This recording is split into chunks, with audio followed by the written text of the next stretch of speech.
Doutor Rafael.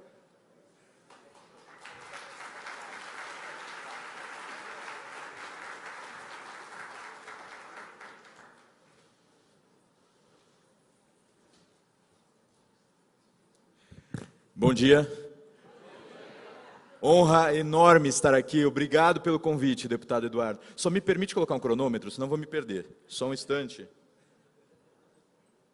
Ok. Se mesmo com o cronômetro eu exagerar, porque eu tenho o hábito de dar aulas longas, né? Eu e Felipe Martins trabalhamos ainda, eu trabalho ainda ensinando os candidatos à diplomacia, e eu costumava falar por 3h30, 4, ele falava por 5 e era expulso. É mais ou menos assim, né? Então, para falar por esse tempo vai ser um esforço. Vocês viram com quanto eu já enrolei. Mas, enfim, muito obrigado pelo convite. É uma honra imensa porque faz um pouco parte da minha história. Eu sinto que cada um de vocês é muito semelhante a mim, em grande medida, porque muitos anos atrás, né, eu comecei a estudar com o professor Olavo de Carvalho em 2003. Em 2003, eu era líder estudantil, eu fui do DCE, não sei se eu vou ser expulso agora, mas eu fui do DCE. Bom, já viram, eu estou desarmado. E em 2003 eu percebi o seguinte, lá na liderança estudantil, como representante de classe, eu participava das reuniões em grandes locais, com todos os representantes da universidade, e aí eu levantava a mão e eu os criticava, mas eu os criticava acho que com palavras difíceis, e eles me aplaudiam, aí me chamaram para ser parte do DCE, eles não entenderam. Aí eu virei diretor sociocultural do Diretório Central dos Estudantes e propus um projeto de estudo dos clássicos da política, que inclusive é a base até hoje dos cursos para o movimento conservador, né, que está aqui presente. Mas lá eles não aceitaram, né? Chegaram para mim e disseram o seguinte: muito legal a tua ideia, vamos fazer um grupo de estudos marxistas. E eu disse, não é bem o que eu estou dizendo, estou propondo um grupo de estudos de textos clássicos justamente para todos os alunos de todos os cursos da universidade, para que todos eles tenham aproveitamento. E aí eles ficaram insistindo, não, é melhor marxista. E eu, na época, estava um pouco perdido a respeito dessas coisas. Eu encontrei o professor Olavo de Carvalho em Santos, ele deu uma palestra lá, e naquela palestra ele explicou tudo o que estava acontecendo. Lá no Diretório Central dos Estudantes, aquelas pessoas estavam discutindo na minha frente como fazer os estudantes pensarem em tais coisas, irem a tais eventos e votarem em tais candidatos. Mas era como fazer, não era nem como convencer, encorajar.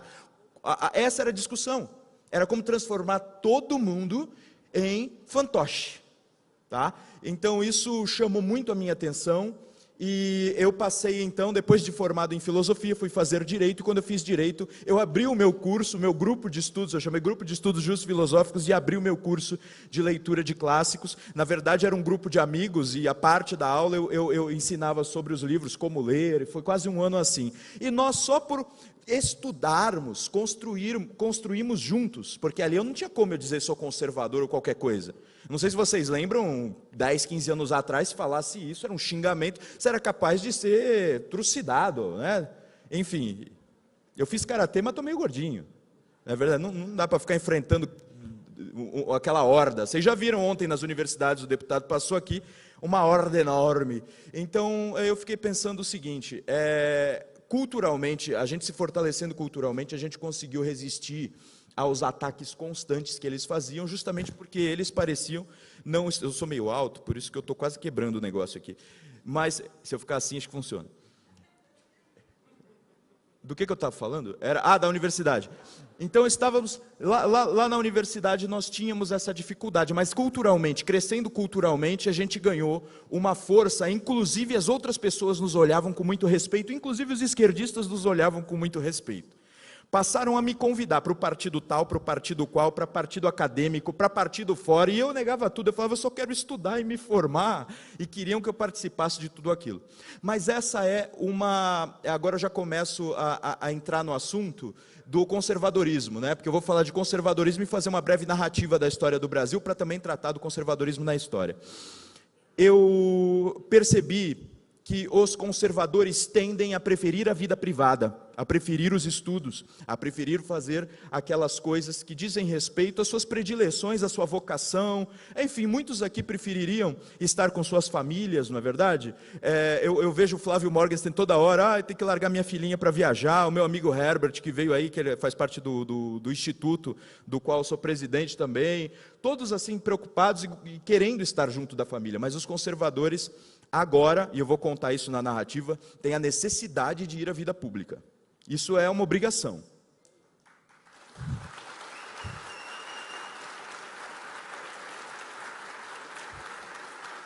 Eu também gostaria de estar em casa estudando os filósofos, ou também caminhando minha vida familiar, mas é mesmo uma necessidade. E muitos me perguntam, já que eu sou professor, vamos tentar explicar algumas dúvidas muito comuns a respeito do que é conservadorismo, e a gente está há muito tempo discutindo isso, né? A gente tem que começar a chegar a algumas conclusões. Eu não vou fazer uma exposição digamos assim, doutrinária, ou uma exposição muito longa, porque o ministro falou perfeitamente aqui, e eu achei muito inteligente a expressão que ele deu ao conservadorismo. Mas algumas dúvidas são muito comuns, né? E a primeira é aquela coisa de que as pessoas costumam memorizar uma só frase a respeito do conservadorismo, uma única ideia, e aí eles se fixam com aquela ideia e acham que já está tudo bem. Vamos com calma, né? A primeira coisa, o pessoal diz, o conservadorismo é uma disposição de ânimo, é um temperamento, é um traço do caráter. E que traço seria esse? Seria o traço de não gostar de mudanças bruscas, de gostar de manter as coisas quando elas funcionam, como elas estão, sem acreditar em propostas que parecem muito inovadoras, muito até loucas. São as pessoas que têm, digamos assim, arrepio quando chega alguém dizendo, se você fizer tal coisa vai melhorar tudo, você vai ficar milionário, sabe aquelas propostas de mudar tudo com apenas uma dica, uma pequena mudança de hábito, enfim. Os conservadores tendem a não acreditar nessas coisas e preferir os caminhos mais básicos. Mas essa ideia, ela não é suficiente. Essa ideia vem do Michael Oakeshott e ela tem sim o seu sentido, né? Geralmente a pessoa de temperamento conservador, ela se expressa politicamente de forma conservadora. Então alguém que tende a rechaçar mudanças bruscas, tende a rechaçar promessas que não parecem ter fundos, que são as promessas dos revolucionários. Os esquerdistas vivem disso. Então, quem tem justamente essa disposição de ânimo, esse temperamento, é claro que consegue ter uma expressão política mais prudente, né? E daí vem a ideia da política da prudência também, que é título de um livro, né, do Russell Kirk. E essa visão de política da prudência me faz convidá-los a estudar mais a virtude da prudência, inclusive nos textos de Aristóteles e de Santo Tomás de Aquino, porque às vezes a gente memoriza prudência e acha também que prudência é só cautela, mas prudência é toda uma virtude, é uma inteligência prática. Então isso que eu estou sentindo falta também. Alguns memorizam, é a política da prudência, mas está faltando saber o que é prudência. Então essa inteligência prática, ela tem algumas características essenciais que é necessário cultivar, né? Entre elas, é importante que saiba também, que sem muitos conhecimentos, a inteligência prática falha, porque a inteligência prática, no fundo, é a aplicação de um conhecimento a um dilema real, tá? E o conservador tem que parar de abstratismo e tem que olhar para a vida real e querer usar os seus conhecimentos na vida real. Mas para isso precisa acumular conhecimentos, daí que eu indico enfaticamente que os conservadores estudem. Tá? Não é só porque eu sou professor também, mas os conservadores precisam estudar, não só para conhecer melhor qual a sua identidade, o que é ser conservador, mas também depois para saber o que fazer, demonstrando, portanto, prudência. O Olavo também diz o Olavo diz várias coisas a respeito dos conservadores, uma das frases favoritas pelas pessoas é aquela de que os conservadores não são homens de geleia, não é verdade? Ele não está falando nada contra gordo, nem coisas assim, ele está dizendo que os conservadores não cedem as pressõezinhas emocionais que são feitas por aí. Por exemplo, por que a gente, que digamos assim, já era conservador antes de existir esse conservadorismo brasileiro, que daqui a pouco eu encaixo na história, por que a gente resistiu tanto? Tem um cronômetro aqui, cara, e eu liguei o meu, enorme. Está aqui, tem um cronômetro enorme. Não, tá bom. O que eu estava falando? Era do...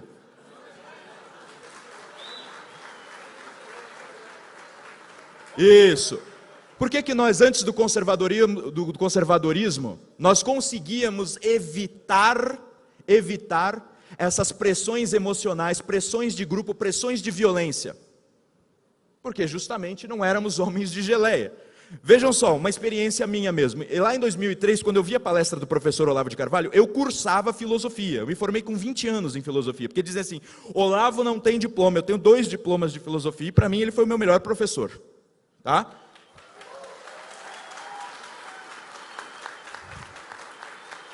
E continuo sendo aluno dele. Falta muito para eu absorver uma manancial inesgotável ali. Mas a respeito dos homens de geleia, o que aconteceu foi que, depois de assistir a palestra dele, eu fui comentar com os meus colegas de faculdade. E claro, todo mundo esquerdista pra caramba. Eu era o único que dizia, olha, de política eu estou aprendendo, vamos estudar. Eu tinha essa prudência. A prudência também de perceber que eu não sabia o suficiente. Por isso que eu queria convidar todo mundo para estudar, mesmo sendo diretor sociocultural. E eu falei para eles, para os amigos do DCE, para os amigos da minha classe, para os amigos da outra classe, para os amigos do curso de Biologia, do curso de Letras, e todo mundo me dizia o seguinte, ele é nazista e racista. Todo mundo dizia isso. Você imagina, Eduardo, se eu tivesse naquela época pensado, Deus me livre, vou me afastar do nazista e do racista. Aí eu fui investigar. É óbvio que eu me afastaria de um racista e de um nazista. Eu fui primeiro investigar. A gente primeiro tem que ouvir a outra pessoa e ver se é verdade aquilo. E eu li o site inteiro dele, li livros dele, conseguia, inclusive, eu mandei perguntas por e-mail, ele me respondeu, depois ele me permitiu que eu telefonasse para ele em 2004 para tirar algumas dúvidas. Uma gentileza só, descobri que ele teve uma esposa negra, filhos negros, antinazista pra caramba, era tudo mentira, cara. Mas era todo mundo em volta dizendo, ele é nazista e ele é racista. Você acha que eu tenho medo de cara feia? Eu ouvia isso e pensava, vou ver se é verdade. Mas sabe aquelas pessoas, se você tinha um contato afetivo, era teu amigo, a pessoa com quem você estudava, e ele vinha com essa pressão, não, você vai se aproximar do racista e do fascista e do nazista, essas coisas todas. Isso é velho, senhores, não é de agora, não é só dessa eleição, tá? Isso é muito antigo. E eu resisti porque eu fui saber, eu fui ver se era verdade. Vi que não era verdade, me tornei o quê? O Olavete, naturalmente.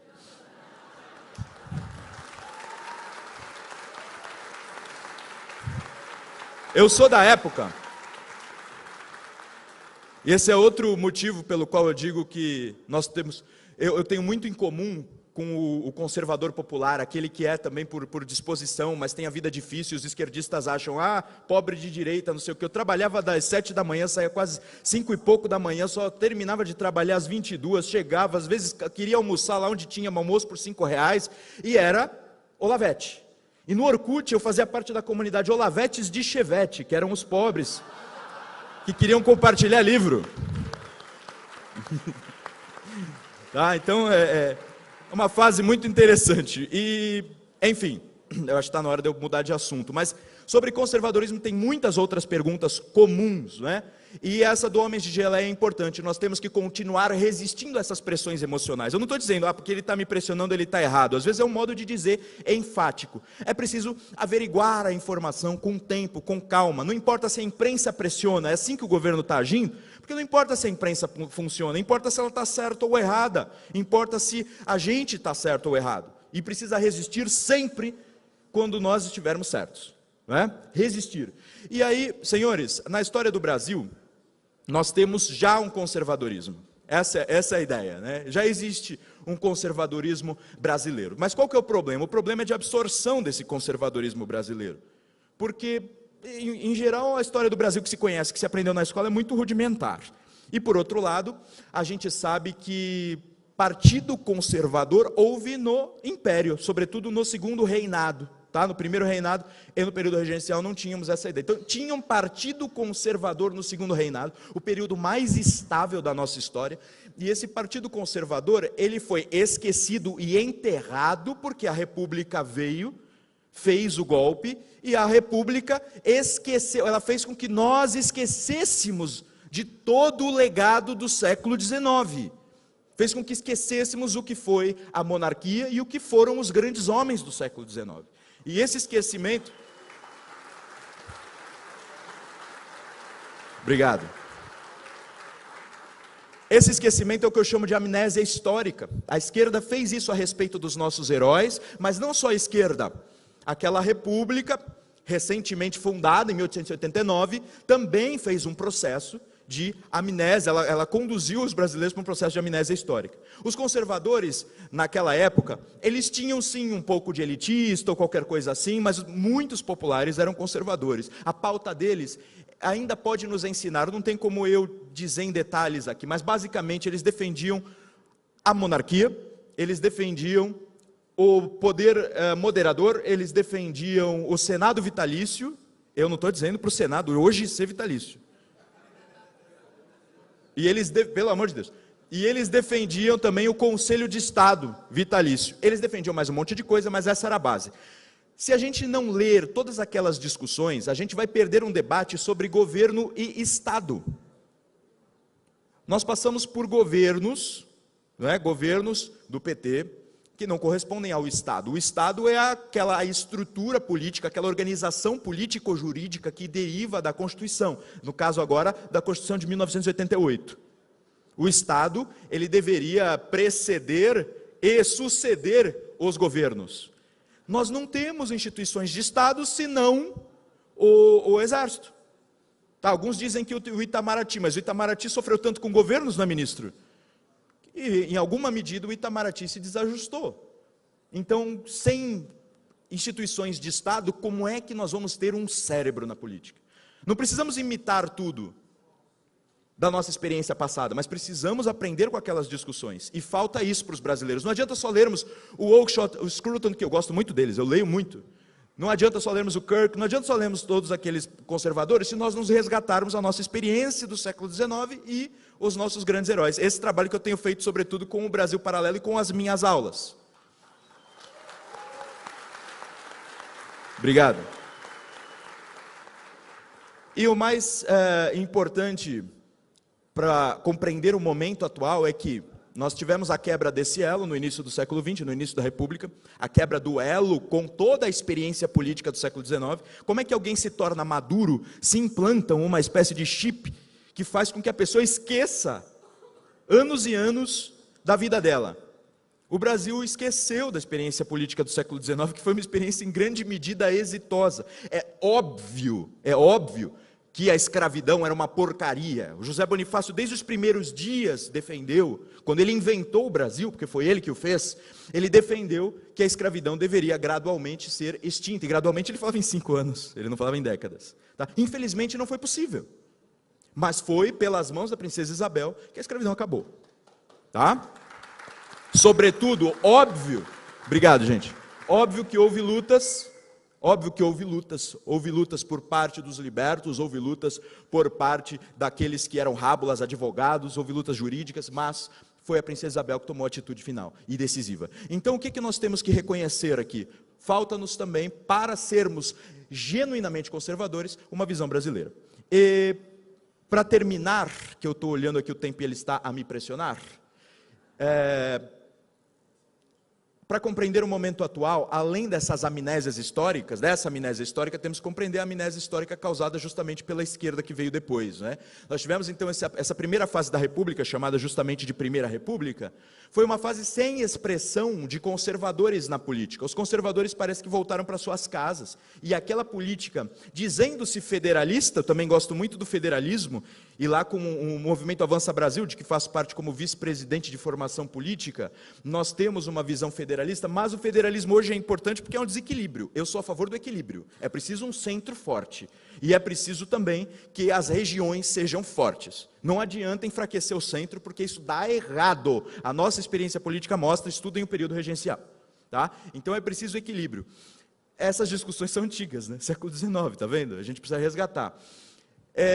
Eles experimentaram o federalismo e justamente tentando aumentar o poder dos estados, as oligarquias locais tomaram os poderes. Então foi uma política oligárquica, só os mais ricos e os mais fortes que tomaram o poder.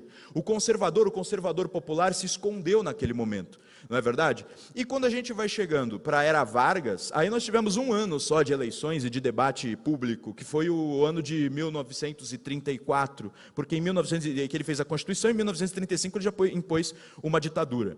Posteriormente, uma ditadura, claro, teve razão, houve a chamada intentona comunista, né? Eles foram tão geniais que foram começar o movimento deles perto do exército e matando soldados. Genial, genial, né? Isso foi coisa do Luiz Carlos Prestes, que só tirava 10, está vendo que nem sempre isso funciona? Só tirava 10, aí foi treinado pela Rússia, veio aqui e resolveu fazer ali. Qual é o primeiro passo? Vamos fazer ali na Urca e vamos matar soldado. Genial, genial. Aí foi contido, aquilo lá, acabaram. Só que aí o Vargas passou a ficar usando essa desculpa para implantar cada vez mais ditaduras. Posteriormente, depois da era Vargas, quando começa em 1946 uma nova Constituição, nós temos um período conhecido por uma república liberal ou república populista. A visão paulista, né, da USP é mais república populista. A visão do Itamaraty, né, da UNB, é república liberal. E naquela fase nós tivemos, sim, uma expressão política, que foi a expressão da UDN.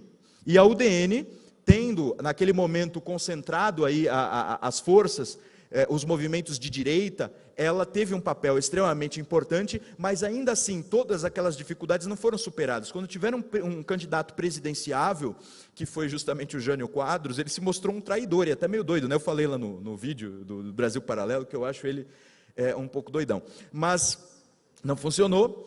E o Lacerda, que estava crescendo passo a passo, tinha se tornado governador, provavelmente ia ser um candidato presidenciável, não conseguiu o tempo para ter espaço, e a Revolução Comunista, de fato, estava cada vez mais forte. O Brizola estava lá enlouquecido, tinha arma vindo de Cuba, não tinha o que fazer. Tava o João Goulart, quando assume, porque o Jânio Quadros renuncia, a coisa fica crítica.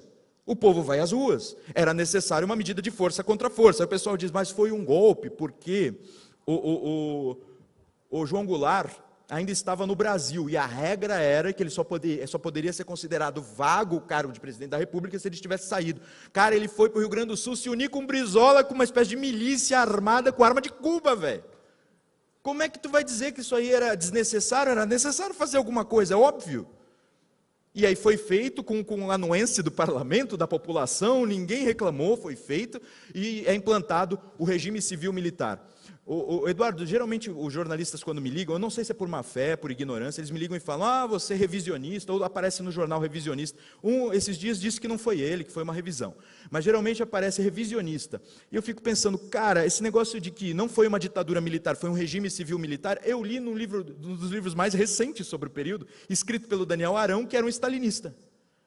A revisão histórica da academia está mais parecida com o Brasil Paralelo do que com essa gritaria que os petistas acham, né? Que as pessoas das escolas, às vezes desatualizadas, do que os professores de universidades, às vezes desatualizados, acham que a gente está falando. Eu não estou reinventando a história, eu estou dizendo o que os dados e as pesquisas mostram. Então é chamado de regime civil-militar porque houve apoio por parte de instituições civis ao regime, ora, tá certo? E aí, posteriormente, houve, claro, erros, desmandos, a gente sabe que houve complicações, e uma das complicações principais foi justamente abrir espaço para que na cultura a esquerda tomasse. Foi feita, depois na década de 80, o MDB toma o cenário e, estou lendo tempo esgotado, eu vou terminar aqui, sem quebrar. O MDB toma o cenário político e nós temos aí a Constituição de 1988, que foi feita pelos chamados heróis da luta contra a ditadura, cara. Aí você percebe o seguinte, bom, eu acabei de dizer, eles de fato cometeram erros, alguns militares se sentindo ali muito a autoridade, foram autoritários, alguns erraram, mas muitos acertaram, e muitos que morreram naquela ocasião, que são computados como mortes, a gente devia computar assim, como mortes injustas, tem que dividir. E as mortes, já vai um jornalista escrevendo no jornal, né? Professor de extrema direita defende que ditadura matou foi pouco. Não foi isso. Eu estou dizendo que se você está em confronto, o cara é guerrilheiro, está na guerrilha, está no Araguaia lá, confronto, o cara já matou soldado pra caramba, torturou soldado para descobrir as coisas. No confronto eles morreram, calma aí, cara. Está entendendo? A coisa tem a sua razão de ser. E aí o que acontece é que, porque ia morrer um ou outro, e se eles implantassem ainda o regime comunista, aí sim vocês iam ver o que era ditadura, cara. Não é verdade? E aí depois o que nós temos? Foi um período, assim, esse período a partir de 88, parece que o povo realmente foi para suas casas achando agora está tudo bem, o Brasil está nas mãos dos democráticos, está nas mãos daqueles que lutaram contra a ditadura, e parece que política saiu de moda, ninguém mais falava de política. Eu na escola, quando eu estudei, falar de política era ser o chato, o pentelho, cala a boca, não fala disso, e de repente eles estão tomando tudo e fazendo uma revolução comunista de novo, raios. Não é verdade? Aí a gente, quando parece que o Brasil está acordando, só acorda também porque o professor Olavo de Carvalho vai ficar repetindo o tempo inteiro o tempo inteiro que estava acontecendo. Um deputado federal, lá do Rio de Janeiro, fazendo uma luta em glória, passou a perceber também.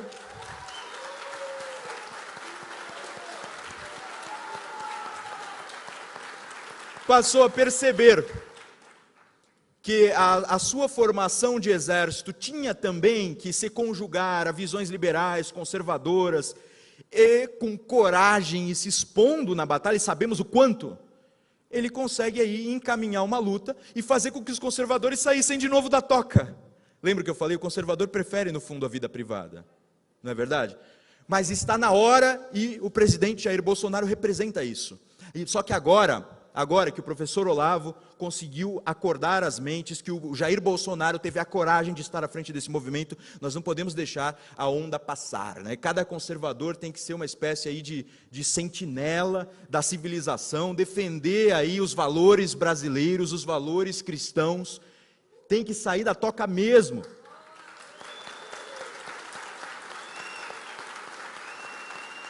Temos que nos manter constantemente alertas, porque já não se trata mais de defesa, se trata de corrigir um monte de coisa que já foi destruída, se trata do inimigo à espreita.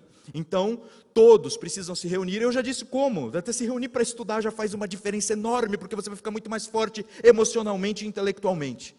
É preciso se reunir. As redes sociais abriram a ágora desses tempos, né? Se José Bonifácio dizia, o Brasil será, se não for oprimido pelo despotismo, a Atenas da América. Nós temos sim, nas redes sociais, o pessoal diz, mas um monte de idiota fala. É óbvio que um monte de idiota fala, está todo mundo falando, liberdade é isso. Só que nós precisamos, ali nas redes sociais, manifestar o nosso pensamento e ir nos corrigindo mutuamente. Então eu acredito que sim, as redes sociais são a nossa chance de manter a liberdade e o conservadorismo em marcha, tá? Então mantenhamos-nos alerta. Eu só espero que nós consigamos nos estruturar do ponto de vista, né, partidário, que consigamos nos estruturar educacionalmente por meio das universidades, ter as nossas visões presentes, que doutorados sobre anticomunismo sejam permitidos e coisas análogas. Eu ainda vou voltar aqui para esse palco, então acho que eu vou parar de falar mesmo, porque aquele tempo esgotado está me incomodando. Muito obrigado pela atenção e até mais.